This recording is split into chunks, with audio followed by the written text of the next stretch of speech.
We're down here in Plymouth to test the new Princess 60. Now, Princess have been building boats here since 1965, and I guess more than any other boat builder, for me at least, they try to build boats which are all things to all men, or as many as possible. So we're going to take it out in Plymouth Sound, very demanding testing environment, to see if it can be all things to all men.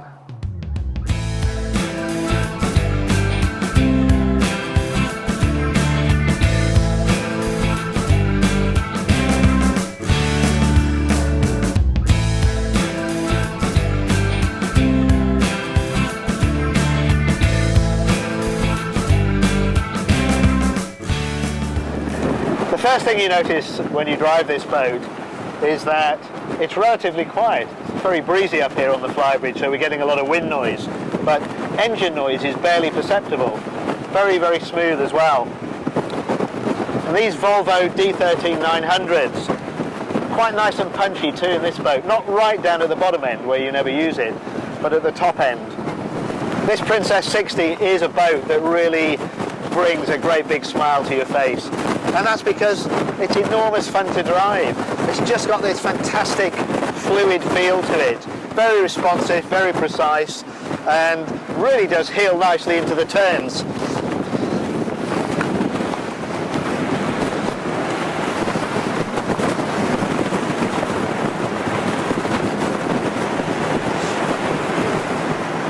Like so much of the design on this boat, up here on the flybridge, there's nothing outrageous or radical, but everything you could possibly want is here and is well sorted. So you have great big seating area here for 6 to 8 people, lots of forward-facing seats up front for watching the world go by, and the thing I really like about this flybridge is all the seating area here has fully moulded storage underneath, and that even extends back here under this big sunbed area. An awful lot of the good detail that you find on Princess's boats is quite understated. This is a really good example. Simple hatch, but like every single hatch that you open on this boat, up on the flybridge, in the cockpit, it's beautifully, smoothly moulded on the inside, on the underside, as well as the upper side. And that's because every single hatch is built inside a closed mould. So you get beautiful finishing, edging, perfect finish. And it's not a cheap process, it's an expensive process to do that. But like so much of this boat, it's very understated. Down here in the saloon, just as on deck, there's no craziness going on at all. And it just feels as though everything has been pushed and pulled to within a millimetre or so. So it all ends up in just the right sort of position. You know, this unusual seating area here, you think, should it have been a little bigger, a little smaller? And you know what? It just seems about spot on to me. And that story continues all the way through the boat. It's very difficult to find any area where you think, you know, they really should have done something quite different here.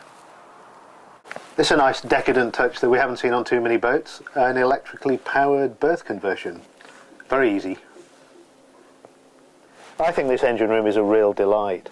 The installation is so phenomenally neat and tidy that it feels as though something is missing, but in fact it isn't. Everything is here. On the bulkhead at the back here we have all the fuel filters, and they're all water strainers, so access is very clear and simple and easy. Then the other very impressive thing about this engine room is the sound insulation. It explains why the levels are so low. Absolutely oodles of thin shillette all over the place, including a full lagging of the fuel tanks to prevent the noise bouncing around inside the engine room and escaping later on.